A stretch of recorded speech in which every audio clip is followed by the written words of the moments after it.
Hello. I know I may sound like I'm calm telling these stories, but let me tell you, they're giving me chills. These stories may or may not be real or true, but let me know in the comments below which story is true, or sounds true and which one is not. What would you have done at the ending of the first story to keep you from going to jail for life? Let's find out. Before we dive into today's action-packed stories, a quick heads up. Discretion is advised. We're about to explore some intense scenes featuring blood, gore, and firearms. Definitely not for the faint of heart. If you're ready for an adrenaline rush, buckle up and let's get started.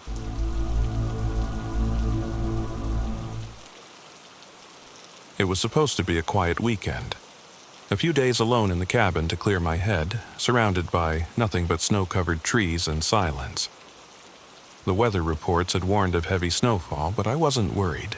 I had enough firewood to last for days, a fully stocked pantry, and the cabin's generator to keep the power running. I thought I was prepared for anything. I was wrong. The storm hit harder than I expected. By late afternoon, the wind was howling, and the snow was coming down so fast it blurred the view outside. I was just settling in with a book when the lights flickered. A moment later, the cabin was plunged into darkness. "Great," I muttered, grabbing the flashlight from the kitchen drawer. I made my way to the back porch where the generator hummed quietly beneath a tarp. The snow was waist-deep, and the cold cut through my coat like a knife. As I reached the generator, I realized it wasn't running. The cord had been severed, cleanly, like someone had cut it with a knife. A chill that had nothing to do with the weather ran down my spine. I scanned the tree line with my flashlight, but the beam only revealed swirling snow. No footprints. Nothing. Hurrying back inside, I locked the door and wedged a chair beneath the handle for good measure. I lit a few candles and stoked the fire until the room glowed with flickering orange light. That's when I heard it, the crunch of snow outside the cabin. I froze, straining to listen. Another crunch, closer this time. Someone was out there. "Who's there?" I called, my voice cracking. No response. I grabbed the shotgun from the rack above the fireplace, loaded it, and moved toward the window. Peeking through the frosted glass, I saw a shadowy figure standing just beyond the reach of the porch light. The figure didn't move, didn't speak, just stood there, watching. "Get out of here!" I shouted, cocking the shotgun. The figure remained still for a moment before retreating into the blizzard. My pulse was racing as I pulled the curtains closed and backed away from the window. The knocking started an hour later. Soft at first, like someone tapping politely. Then louder, more insistent. It came from the front door, then the back, then the windows. They were testing me, trying to find a way in. The first attack came not long after. I was in the kitchen, trying to steady my nerves, when I heard the crash of breaking glass from the living room. I ran in just in time to see a man in a ski mask climbing through the shattered window. He was holding a crowbar, his movements slow and deliberate. "Stay back," I yelled, aiming the shotgun at him. He didn't stop. I pulled the trigger, and the deafening blast echoed through the cabin. The man dropped to the floor, motionless. I stood there, trembling, staring at his body. My ears were ringing, and the room stank of gunpowder. My hands shook as I reloaded the shotgun, my mind racing. Who was he? Was he alone? The answer came soon enough. The banging resumed, this time more aggressive. I heard footsteps on the roof, the scrape of boots against the shingles. They were everywhere, surrounding me. I barricaded the doors with furniture and huddled near the fire, gripping the shotgun like a lifeline. The wind howled, rattling the walls, and the cabin felt like it was closing in on me. My thoughts spiraled. How many were there? How long could I hold them off? Hours passed, though it felt like days. The second man came just before dawn. He kicked in the back door, splintering the wood with terrifying ease. He was bigger than the first, Dressed in black, with a ski mask covering his face, he lunged at me, swinging a machete. I barely had time to react. I fired the shotgun, but the blast only grazed his shoulder. He let out a guttural roar and charged. I dodged, swinging the barrel of the shotgun like a club. It connected with his face, and he stumbled, dropping the machete. I grabbed the knife from the counter and plunged it into his chest. He gasped, his eyes wide with shock, before collapsing to the floor. Blood pooled around him, staining the wooden planks.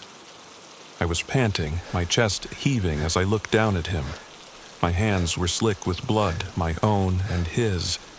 I didn't have time to process what I'd done. The third man was still out there. The storm was beginning to die down, and faint light seeped through the curtains. I moved through the cabin, searching for signs of the last intruder. The quiet was worse than the noise, the waiting more unbearable than the attack. He came at me when I least expected it, crashing through the front door like a battering ram. He didn't have a weapon, just his fists and a look of pure rage. He tackled me to the ground and the shotgun skittered across the floor. We grappled, rolling through broken glass and splinters. He was stronger than me, his hands closing around my throat.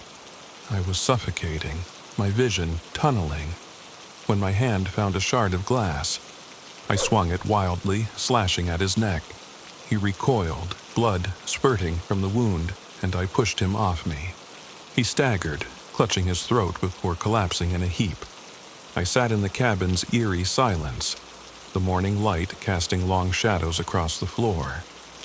The bodies of the three intruders lay where they had fallen, blood pooling around them. My hands trembled as I clutched the shotgun, my mind racing to comprehend what had just unfolded. A sense of unease crept over me, a nagging thought that these attacks weren't random. They knew I was here, in this remote cabin. They had planned this, timed it with precision. But why? And who were they? Driven by a mix of fear and morbid curiosity, I decided to find out. I knelt beside the first body, the man I had shot as he climbed through the shattered living room window. His mask was slick with blood, and it took effort to peel it off. When I finally saw his face, my breath caught in my throat. It was Greg, one of the senior executives from my company. Greg had been with us for years, trusted, loyal, or so I thought. My heart pounded as I moved to the second body, the man who had stormed through the back door with a machete. His mask came off to reveal Richard, my company's head of legal. "No," I whispered, my voice shaking. Richard was ambitious, yes, but murderous? I struggled to make sense of it as I moved to the final body. This one had fought me barehanded, almost strangling me before I managed to fight him off. I tugged his mask free and froze. It was Mark, my CFO and someone I'd considered a close friend. The room spun as the pieces began to fall into place. The celebration, the sudden insistence that I take a week off to relax at my cabin, knowing it was my favorite place to unwind after a big deal. It had all been a setup. Last week, I'd landed the biggest contract of my career, a multi-billion-dollar deal that would cement my company as a leader in the industry. The board had thrown a surprise party to congratulate me, showering me with praise. Mark had raised his glass, smiling warmly as he toasted to my success. "Take some time off," he'd said. "You've earned it." The pieces clicked together. This wasn't a robbery, and it wasn't random. They wanted me out of the way, dead.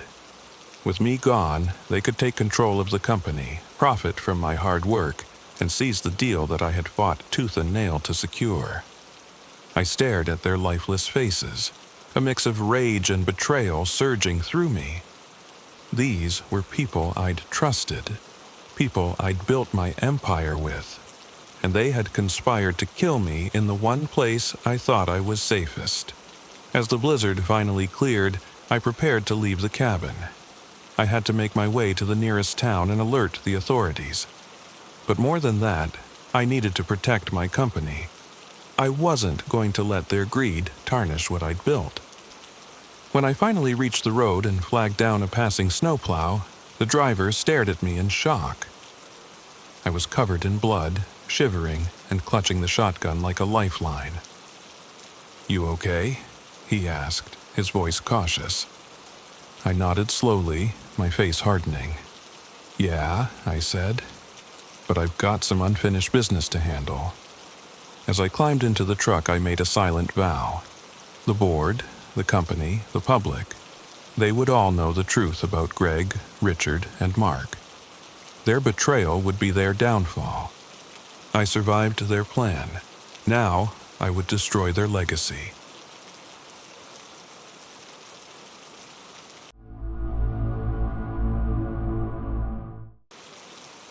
When I decided to hike the Appalachian Trail, it wasn't for the adventure. It was for escape. After my wife, Sarah, passed away unexpectedly, the house we'd built our lives in felt hollow, suffocating. Every room echoed with memories I wasn't ready to confront. The Appalachian Trail promised peace, solitude, and a chance to figure out who I was without her. I started in late fall, knowing full well the trail would be harsh in winter. The cold didn't bother me. It mirrored the numbness in my chest. I'd prepared meticulously, packing enough food, gear, and supplies to last me through the barren stretches of the trail. Each step felt like a small rebellion against my grief, a declaration that I could survive this new chapter of my life. The first few weeks went smoothly. The trail was challenging but manageable. Snow began dusting the trees, muffling the world around me in an eerie silence. I welcomed it, letting the solitude wrap around me like a heavy blanket.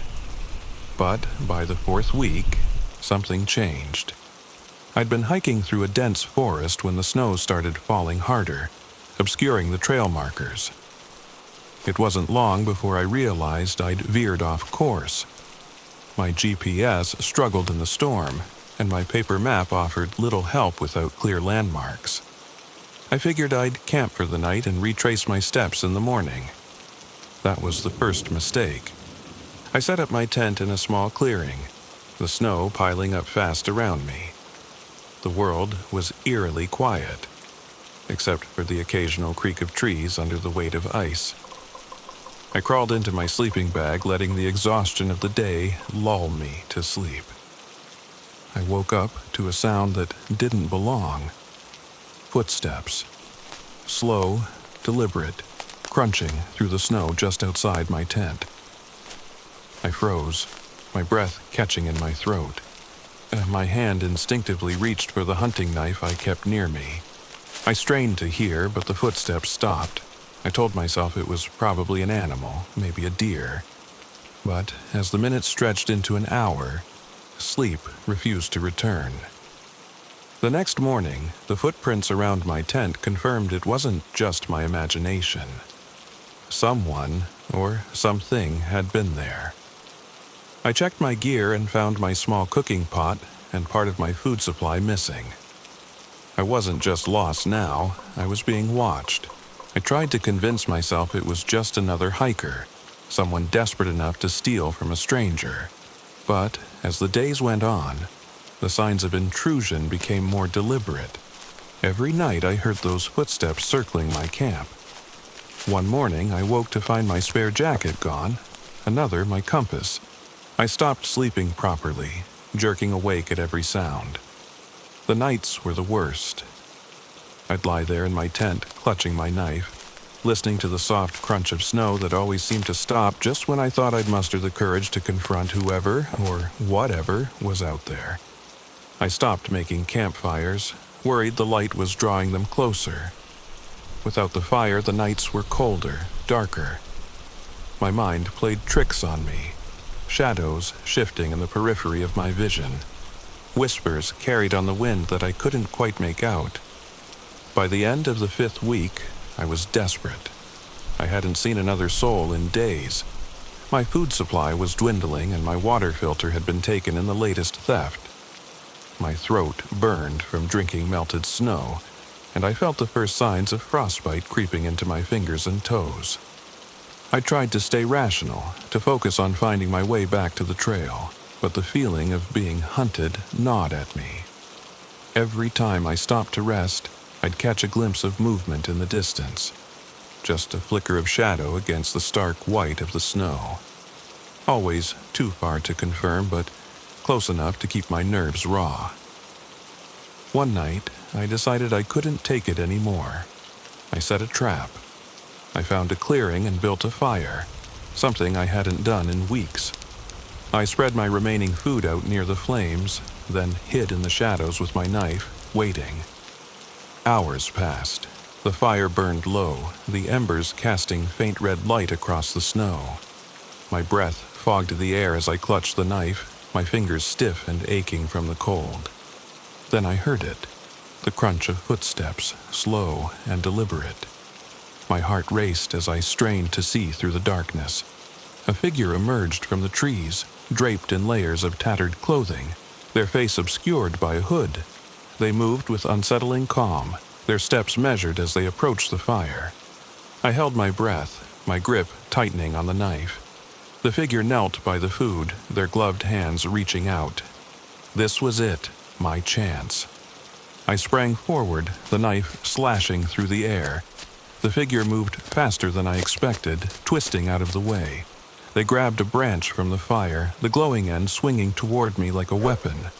I stumbled back, barely avoiding the burning wood. They didn't speak, didn't make a sound, just stared at me with eyes that glinted in the firelight. I lunged again, the blade catching their arm. They let out a low grunt, dropping the branch.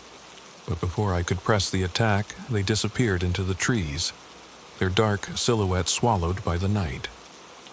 I didn't sleep that night. I knew they'd be back. When dawn broke, I packed what little I had left and began moving. I didn't know where I was going, only that I had to keep going. The storm had eased, but the cold was unrelenting. I stumbled through the snow, my legs heavy, my mind fogged with exhaustion. Then I saw it. A cabin, barely visible through the trees. It looked abandoned, but it was shelter, and I had no other choice. I forced the door open and stepped inside. The interior was sparse, a single room with a broken stove and a few pieces of decrepit furniture. I barricaded the door as best I could and collapsed onto the floor, my knife clutched to my chest. Night fell, and the footsteps returned. They circled the cabin, their rhythm mocking me. I could hear faint scratching at the walls, a sinister reminder that the thin wooden planks were all that separated me from them. Then came the final assault. The door shuddered as something heavy slammed against it. I scrambled to my feet, gripping the knife. The door gave way, and they burst inside, 2 of them this time, their faces still hidden by hoods. I fought like a man possessed. The first went down quickly, my knife finding its mark in their chest. The second was more formidable, grappling with me, their hands like iron clamps on my arms. I managed to grab a piece of broken furniture and brought it down on their head with all my strength. When it was over, I stood there panting, staring at their lifeless bodies. Slowly, I reached for their hoods, pulling them back. Their faces were gaunt, their skin weathered and pale. They looked like they'd been out here for years, surviving on nothing but desperation and madness. I realized then that they weren't just hunting me for sport. They were hunting me to survive, the same way I'd been fighting to survive them. I stumbled out of the cabin into the freezing night, leaving their bodies behind. The blizzard had finally passed, and the stars glittered coldly overhead. I didn't know where I was, but for the first time in weeks I felt a sliver of hope. I had survived, but the trail had taken more from me than I ever thought it could.